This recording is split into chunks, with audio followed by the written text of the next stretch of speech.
నమస్కారం. నేను మీ అడ్వకేట్ దాసరి వెంకటేశ్వర్లు, వకీల్. ఈరోజు మనం తెలుసుకోబోయే అంశం భారతీయ న్యాయ వ్యవస్థలో అత్యంత కీలకమైనది, ప్రతి ఒక్కరికి అవసరమైనది, ప్రతి ఒక్కరూ తెలుసుకోవాల్సినది ఒక విషయం ఉంది. దాని గురించి మనం ఈరోజు తెలుసుకుందాం.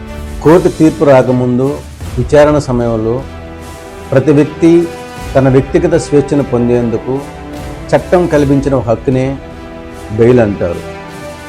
మన భారతీయ న్యాయ సూత్ర ప్రకారం నేరం రుజువయ్యేంత వరకు ఏ వ్యక్తి అయినా నిర్దోషి అనేదే మన భారత న్యాయ సూత్రం. అందుకే అతన్ని నిరవధికంగా జైల్లో ఉంచకుండా అతని హక్కును అతను పొందేందుకు, అతని స్వేచ్ఛను అతను పొందేందుకు భారతీయ న్యాయ సూత్రం కల్పించిన హక్కునే బెయిల్ అంటారు. ఆ బెయిల్ ఎన్ని రకాలు, అసలు బెయిల్ ఎలా పనిచేస్తాయనే విషయాలని మనం ఈరోజు తెలుసుకుందాం. బెయిల్ అనేవి ప్రధానంగా 3 రకాలుగా చెప్పుకోవచ్చు. మొదటిది రెగ్యులర్ బెయిల్, రెండవది యాంటిసిపేటరీ బెయిల్, దాన్నే ముందస్తు బెయిల్ అంటారు.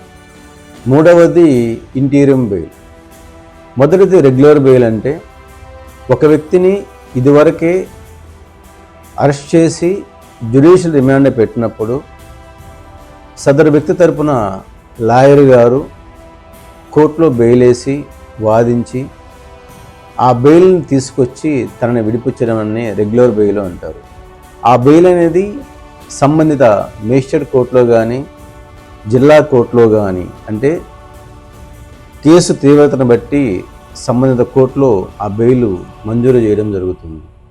అలాగే ఈ బెయిల్కి కూడా కొన్ని కండిషన్ రూపంలో కోర్టు వారు కండిషన్ అనేది పెట్టడం జరుగుతుంది. అలాగే రెండవది యాంటిసిపేటరీ బెయిల్, అంటే ముందస్తు బెయిల్ అంటారు. ఉదాహరణకి ఒక వ్యక్తి మీద ఎవరైనా కేసు పెట్టారనే ఉద్దేశంతో, అలాగే పోలీసు వారు తనను అరెస్ట్ చేస్తారని తెలిసిన టైంలో అతను జిల్లా కోర్టును కానీ హైకోర్టు ద్వారా కానీ ముందస్తు బెయిల్ కోరడం జరుగుతుంది. కేసు తీవ్రతను బట్టి, ఈ వ్యక్తి చెప్పే తన అభ్యర్థనను బట్టి ఆ కోర్టు వారు ముందస్తు బెయిల్ ఇవ్వచ్చు, ఇవ్వకపోవచ్చు. మూడవది మధ్యంతర బెయిల్.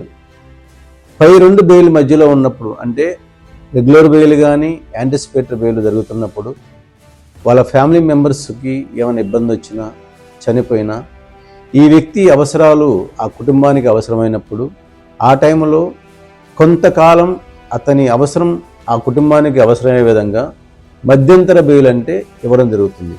అతని అవసరం తీరిన తర్వాత ఆ వ్యక్తి మరలా జైలుకి వెళ్ళడానికి అవకాశం ఉంది. దీన్నే మధ్యంతర బెయిల్ అంటారు. అలాగే ఈ కేసుల్లో 2 రకాలు ఉంటాయి. Bailable offence, non bailable offence అనేవి ఉంటాయి.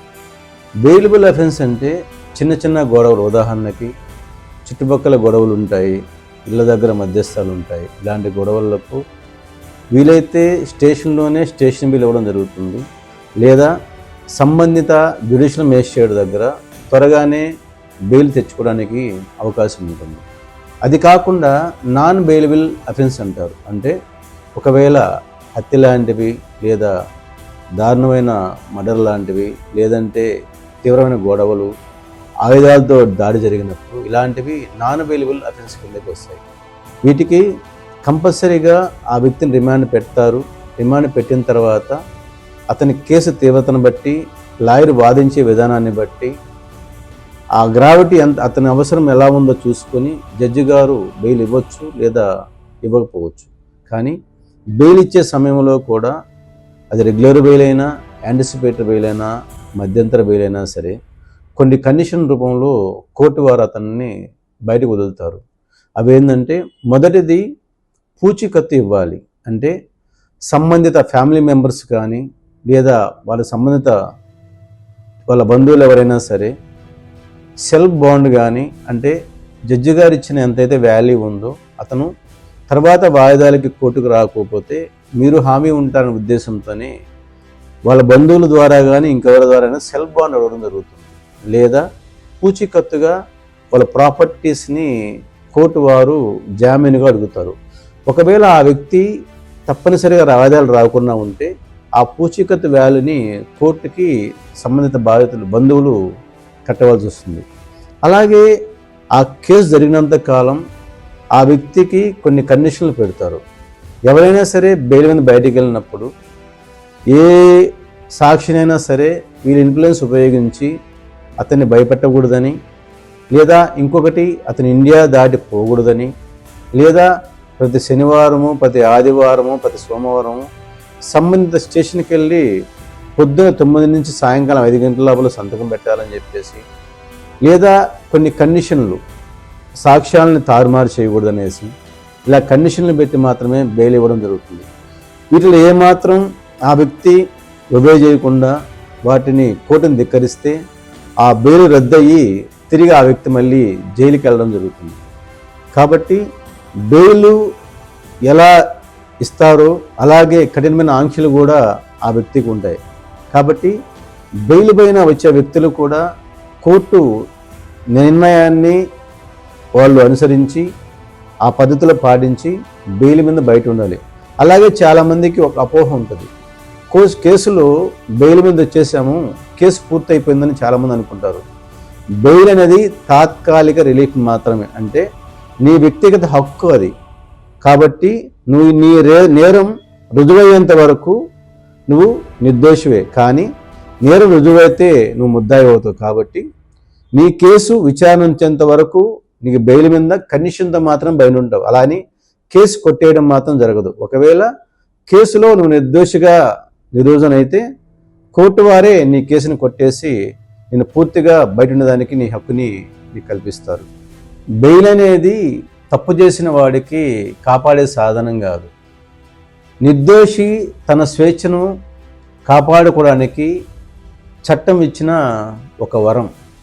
అలాగే రాజ్యాంగం ఇచ్చిన వ్యక్తిగత స్వేచ్ఛ, అంటే ఆర్టికల్ 21ను కాపాడుకునేదానికి లీగల్ సిస్టంలో ఇది ఒక ముఖ్యమైన భాగం. చట్టం గురించి అవగాహన ఉండటం ప్రతి పౌరుడు బాధ్యత. తెలుసు కదండి మా స్లోగన్, చట్టం తెలియకపోవడం తప్పు కాదండి, చట్టం తెలుసుకోకపోవడం చాలా పెద్ద తప్పు. అలాగే వకీల్ లెన్స్లో ప్రతి సోమవారం, ప్రతి బుధవారం, ప్రతి శుక్రవారం లీగల్ అవేర్నెస్కి వీడియోస్ లాంచ్ చేయడం జరుగుతుంది. మీకు ఏమైనా సలహాలు సూచనలు కావాలంటే కింద కామెంట్ బాక్స్ రూపంలో రాయండి. అలాగే మరొక ఇంట్రెస్టింగ్ టాపిక్తో ఇంకొకసారి మీ ముందుకు వస్తాను. ఇట్లు మీ అడ్వకేట్ దాసరి వెంకటేశ్వర్లు, వకీల్ లెన్స్. ధన్యవాదాలు.